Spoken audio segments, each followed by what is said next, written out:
부모님들이 우리 아이가 영재일까 궁금해 하시는데요. 아이가 편안하고 자연스러운 순간에 한번 관찰해 보시면 좋을 것 같습니다.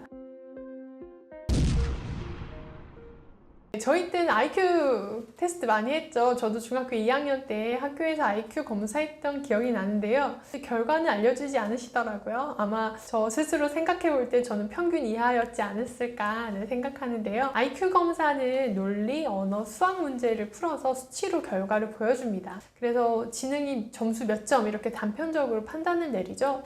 반면에 요즘은 주변에서 웩슬러 검사를 많이 하시더라고요. 영재교육원이나 사립학교, 대안학교 지원할 때 공식 자료로 요청되고 있는 경우도 있습니다. 그래서 웩슬러 지능검사는 어떤 점수보다 아이의 사고 구조를 파악하는 이런 임상 심리 검사라고 합니다. 단순히 머리가 좋은가 나쁜가를 보는 게 아니라 아이가 인지적으로 강점과 약점이 뭔지, 어떻게 뇌 정보 처리 방식을 하고 있는지 이런 걸 보여준다고 해요. 저도 아이가 대안학교 입학할 때 입학 서류 중에 웩슬러 검사하고 결과지 제출해야 되는 게 있어서 7살 때 각각 받았던 경험이 있는데요. 제가 첫째 때는 그 웩슬러 검사하는 방에 같이 들어갔었거든요. 근데 이제 선생님께서 4-5가지 정도 활동지를 주시고 활동할 수 있게 하면서 얘가 이걸 어떻게 해내나 관찰하고 이렇게 적으시더라고요. 그리고 다음에 오니까 그 아이가 활동한 결과들을 가지고 저에게 해석해서 알려주시더라고요. 그래서 웩슬러 검사 같은 경우는 언어 이해, 시공간, 추론, 작업 기억, 처리 속도 이런 다양한 것들로 이렇게 기준으로 평가해 주셨는데요. 이 점수의 총점이 중요하기보다 이 영역 간의 편차를 유의미하게 보라고 알려주셨습니다. 그래서 아이가 언어력과 이해력 점수는 높은데 처리 속도가 낮다면 어떤 어려움 때문에 이런 과정이 나왔을까? 이런 생각들을 하면서 해석해 주시더라고요. 그래서 웩슬러 검사 같은 경우에는 아이의 인지 구조를 섬세하게 보여주는 좋은 도구이지만 이거 꼭 해야 돼요? 이렇게 물어보시면 저는 아이의 어떤 상태와 목적에 따라 다를 수 있다 이렇게 말씀드리고 싶습니다. 예를 들어 아이의 학습 태도나 발달 속도가 이 또래들과 달리 현저하게 다르다 이렇게 하면은 왜 이런지 원인을 알고 싶다. 그리고 이 아이에게 맞게 잘 도와주고 싶다. 이런 목적이면은 이 검사가 도움이 된다고 생각합니다.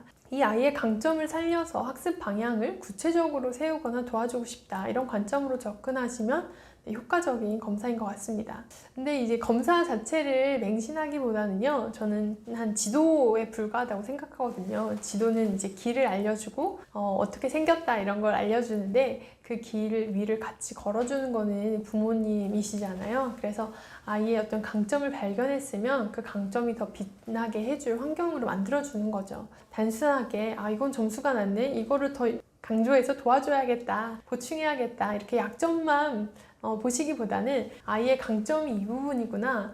그래서 이 강점들을 더 살려줄 수 있도록 이것들을 도와줘야겠구나. 이렇게 생각하고 아이를 더 잘 이해하고 돕는 도구 정도로 생각하고 보시면 좋을 것 같습니다. 많은 부모님들이 우리 아이가 영재일까 궁금해 하시는데요. 아이가 편안하고 자연스러운 순간에 한번 관찰해 보시면 좋을 것 같습니다. 첫 번째로 놀이할 때요. 영재들은요, 자기가 놀이를 만들어내는 거를 정말 잘합니다. 이렇게 하면 더 재밌지 않을까? 놀이터나 보드게임 하거나 이럴 때 이런 아이들이 있어요. 이 게임 너무 쉬워. 우리 규칙을 바꿔서 해보자. 이거 내가 만든 게임인데 이렇게 한번 해볼래? 이렇게 계속해서 뭔가를 만들어내는 경우가 있거든요. 그래서 이건 단순히 게임에서 이기고 싶은 게 아니라 문제를 새롭게 재구성하는 능력이라고 봅니다. 그래서 영재형 아이들은 이미 있는 규칙보다 자신이 만든 규칙을 더 흥미롭게 느끼거든요. 그래서 끊임없이 이런 새로운 놀이들, 규칙들을 만들어내고 창의적으로 생각합니다. 예를 들어 집에서 레고를 만들 때 설명서대로 하지 않고 이건 나만의 집이야 하고 새로운 구조를 생각해서 만들기도 하죠. 저도 이렇게 아이들이 만들어 오면 감탄이 나옵니다. 이거 어떻게 이렇게 생각했어? 이렇게 생각해보면 그냥 생각해서 만들었어요. 이렇게 얘기하더라고요. 이런 활동이 아이들의 이 뇌발달에 굉장히 좋습니다. 반대로 하면 아이가 이런 새로운 것들을 만들어 보도록 계속 질문도 해주시고 격려도 해주시고 같이 만들어 주시면 이 뇌발달에 자극이 돼서 영재성 발현에 좋은 활동이 됩니다. 두 번째는요, 옷 입을 때 유난히 까다롭고 패턴과 규칙이 있는 아이들이 있습니다. 약간 완벽주의인가 이렇게 보실 수도 있는데요. 예를 들어 옷 입을 때도 이건 왼쪽부터 오른쪽으로 가야 해 하면서 스스로 규칙 정해놓고 이렇게 입는 아이들이 있죠. 그래서 옷은 팔끝까지 다 나와야 돼. 뭐 자기만의 이런 규칙을 가지고 있는 아이들이 있습니다. 이런 아이들은 반복적인 활동에서 관찰하고 자기가 스스로 이제 구조화가 된 거죠. 그래서 이게 탁월한 능력인 건데, 일상적인 반복 행동에서 스스로 규칙을 정해놓고 그것대로 하고 싶어 한다면, 이 아이는 효율화된 시스템적 사고가 발달한 게 아닐까? 이렇게 봐도 좋으실 것 같습니다. 이런 아이들은 수학적, 논리적 사고력이 발달한 아이에게 자주 보이는데요. 이런 패턴과 규칙을 발견하고 만들어가는 능력이 논리적 영재의 특징입니다. 네, 세 번째는 책 읽을 때요. 이 사람 왜 이렇게 말했을까? 이렇게 내재적 의미까지 생각하는 경우입니다. 영재형 아이들은 단순히 줄거리만 읽는 게 아니라요. 인물의 생각과 상황과 의미를 생각하면서 읽기도 합니다. 이런 아이들은 언어적 사고력, 공감력, 철학적 사고력이 높은 아이들이라고 볼 수 있습니다. 예를 들어 이제 무지개 물고기 같은 이 그림책을 읽으면서 무지개 물고기가 반짝이는 비늘을 나눠줘서 친구들이 생겼어요. 이런 문장을 보면서 이거 비늘 나눠줬는데 꼭 그래야 돼요? 자기가 가진 거 안 나눠주면 나쁜 거예요? 이렇게 물어본 친구들이 있거든요. 이 질문 자체는 이 무지개 물고기를 그 자체로 좋아한 게 아니라 비늘이 좋아서 갖고 싶어서 그런 게 아니냐, 사실 이걸 물어보는 거죠. 이런 걸 생각해 본다는 거는 아이들이 말로는 표현이 제대로 안 될 수 있지만 이게 진짜 우정이란 게 뭐냐, 이 무조건적인 나눔이 좋은 거냐, 이런 철학적인 질문을 사실 하고 있는 거거든요. 이 사고형 영재는 왜 그렇게 됐는가? 다르게 볼 수 있을까? 이런 것을 생각해 봅니다.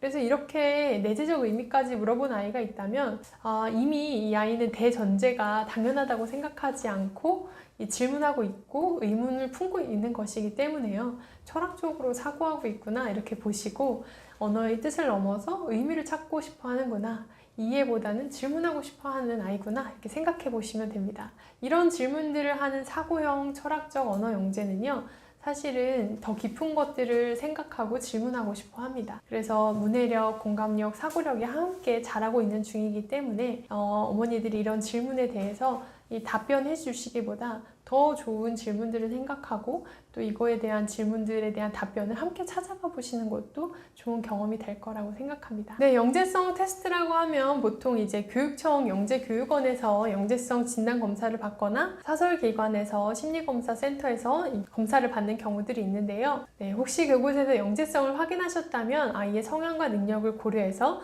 잘 키워가시면 좋을 것 같고요. 혹시 원하지 않는 좋지 않은 결과를 받으셨다고 하더라도 저는 크게 실망하거나 아이 잠재력을 제한하지 않으셨으면 좋겠다 이런 생각들을 했습니다. 왜냐하면 첫 번째로 이 검사 항목이 모든 형태의 영재성을 다 담지는 못하거든요. 공교육 시스템 안에서 시행되는 영재성 검사는 대체로 이제 언어, 수리 이런 사고력 중심으로 구성됩니다. 그러니까 음악이나 예술이나 감정, 사회적 영재성은 상대적으로 평가하기가 어렵습니다. 그래서 이런 검사를 통과하지 못했다고 해서 우린 아이 영재가 아니구나 라고 단정하고 제한해버리는 것은 조금 위험해 보입니다.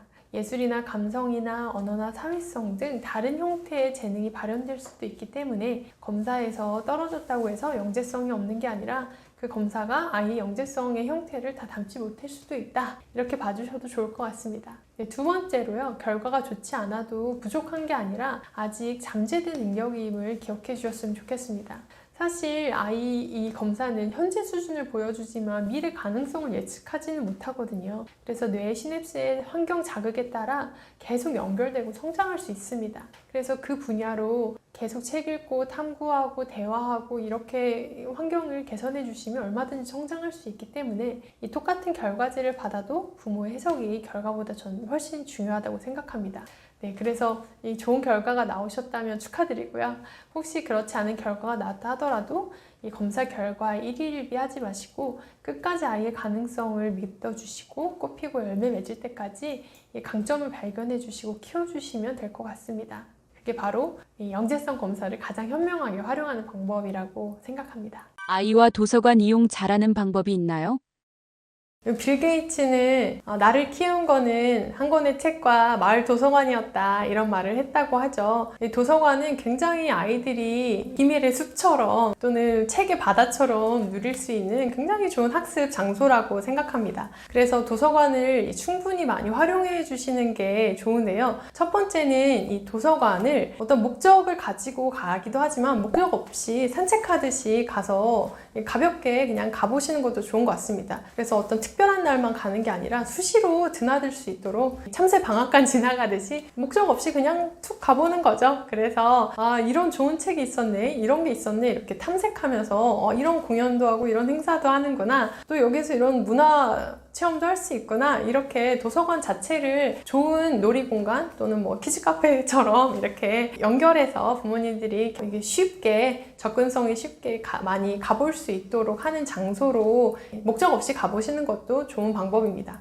두 번째는 아이들과 보물찾기 하듯이 좋은 책을 한번 찾아보자 이렇게 권해주시는 것도 좋은 것 같습니다. 제가 도서관에 아이들 데려가면요, 보는 책이 정해져 있어요. 문학 쪽에 동화책 쪽만 본다던가 아니면 캐릭터가 있는 책만 본다던가 어떤 만화로 된 학습 만화만 본다던가 이렇게 정해져 있는데, 아이들과 함께 이렇게 보물찾기 하듯이 오늘은 100번대에서 한번 우리 보물을 찾아볼까? 여기에서 가장 좋은 글귀나 또는 소개해주고 싶은 책 있으면 한 권만 뽑아와 이렇게 해서 전혀 다른 세상에서 보물을 찾듯이 이 새로운 경험을 시켜주시는 것도 좋습니다. 세 번째는요, 도서관에는 책뿐만 아니라 도서관 자체에서 하는 문화적인 행사도 굉장히 많거든요. 도서관별로 특화되어 있는 프로그램들도 많이 있습니다. 예를 들면 국립 어린이 청소년 도서관 같은 경우에는 미꿈소라고 해서 아이들이 월별로 뭐 코딩을 하거나 로봇에 관한 거나 만들기나 이 책을 읽고 독후 활동을 할 수 있는 프로그램들이 무료로 굉장히 잘 짜여져 있습니다. 그래서 저희 아이는 그 도서관에 가는 걸 제일 좋아하는데요. 컵을 만들기도 하고 또는 뭐 자기가 책을 읽고 어떤 기와집 같은 걸 만들기도 하면서 책에 대해서 더 친근감을 가지고 읽을 수 있게 하는 프로그램들이 있거든요. 그래서 도서관별로 그런 문화 프로그램, 아이들이 참여할 수 있는 프로그램들이 잘 되어 있기 때문에 그런 것도 잘 찾아보시면 좋을 것 같습니다. 그리고 마지막으로 책 외에도 다양한 컨텐츠들을 이용할 수 있도록 도와주셔도 좋을 것 같습니다. 이 도서관에는 이 잡지나 만화나 신문이나 여러 초청 강연이나 이런 것들이 있거든요. 그래서 읽기물이 꼭 책뿐만 아니라 어떤 시사 잡지를 통해서도 아이들이 확인할 수 있고, 과학 잡지나 사회 잡지 또는 신문을 통해서도 아이들이 이렇게 볼 수 있도록 열어져 있기 때문에 다양한 읽기물을 통해서 아이들이 문해력을 향상시킬 수 있도록 호기심과 또 경험의 폭을 넓혀주시면 좋을 것 같습니다. 십진분류표를 활용한 독서법은 어떤 건가요? 네, 십진분류표는요, 세상의 모든 책들을 10개의 큰 범주로 나누어서 정리한 체계입니다. 그래서 숫자 000부터 900번대까지 있고요. 그 안에서도 또 세부 분야로 세분화됩니다. 크게 말씀드리면 000은 총류, 어떤 백과사전 또는 컴퓨터, 도서관학 이런 부분에 대한 책이고요. 100번대 책은 철학과 심리학에 대해서 아이들이 마음에 대해서 또는 어떤 생각의 깊이에 대해서 탐구할 수 있는 책들이 있습니다. 그리고 200번대에는 종교서적이어서요. 힌두교, 불교, 기독교 여러 가지 이 사람들이 생각하는 이 종교에 대한 책들이 많이 있고요. 300번대에는 사회과학 책들이 있습니다. 400번대에는 언어에 관련된 책이 있어서 중국어, 일본어, 한자 이런 속담 관련된 책들이 있고요. 500번대에는 자연과학 책들이 있어서 아이들이 좋아하는 생명이나 화학이나 물리에 관한 책들이 있습니다. 그리고 600번대에는 응용과학이라고 하죠. 의학이나 또는 우리 삶에 필요한 과학들을 풀어내는 책들이 있고요. 700번대에는 예술, 스포츠, 미술, 음악에 관한 책들이 있습니다. 800번대에는 문학에 관련된 책이 있어서 아이들이 즐겨 찾는 동화책이나 소설책에 관련된 책이 있고요. 900번대에는 역사와 지리에 관한 책들이 있습니다. 근데 저희 아이들이 800번대를 가장 좋아합니다. 그래서 보통은 이 구역만 많이 드나드는 경우가 있지만 우리 아이가 사실 어느 분야에 재능이 있는지는 잘 모르거든요. 그래서 그 분야의 책도 소개시켜주면서 이 세계를 점점 확장시키고 넓혀갈 수 있도록 도와주는 것이 좋습니다. 그래서 저는 아이가 좋아하는 책도 읽히지만 한 달에 한 번씩은 이 섹션을 정해서 그 분야에서 책을 한 3권만 골라줄래? 이렇게 권해주는 편이거든요. 그래서 3월에는 00번, 4월에는 100번대, 5월에는 200번대 이렇게 하면서 자기가 좋아하는 책도 고르지만 이쪽 섹션에 가서도 한 3권만 찾아줘 이렇게 부탁을 하는 거죠.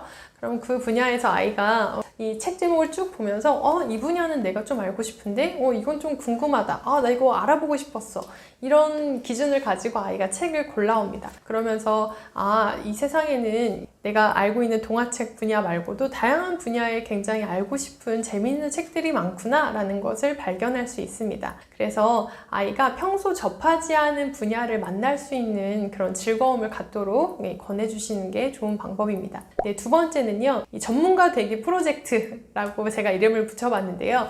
어떤 한 분야에 대해서 그 분야에 대한 책을 다 모두 뽑아오는 거죠. 예를 들면 내가 고래에 대한 거를 알고 싶고 보고 싶다라고 하면 고래 관련된 책을 10권 정도 싹 다 뽑아오는 겁니다. 그래서 아이의 수준에 맞는 것도 있고 안 맞는 것도 있을 수 있는데요. 그래도 괜찮습니다. 고래 관련된 다양한 책을 읽으면서 그 분야의 전문가가 되는 거죠. 그래서 고래는 이런 고래가 있고 이런 바다에는 어떤 고래가 있고 이런 것들을 연구하고 자기가 정리하면서 그 분야에 대해서 한 분야에 대해서 이 자신감을 가지고 지식을 탐독하고 활용할 수 있게 도와주는 프로그램입니다. 네, 그 다음엔요, 10진 분류표를 아이들이 가지고 퀴즈를 만들 수도 있거든요. 예를 들면 우주에 대한 책은 몇 번째 있을까? 라고 하면은 500번째를 찾아본다든지 동화책은 몇 번째일까? 하면 이제 800번째 이렇게 하면서 아이들이 이 10진 분류표에 조금 더 친근해질 수 있도록 도와주시는 것도 좋습니다. 그래서 저는 아예 이렇게 1번부터 900번까지 색칠하게 한번 하는 표도 만들어 봤거든요.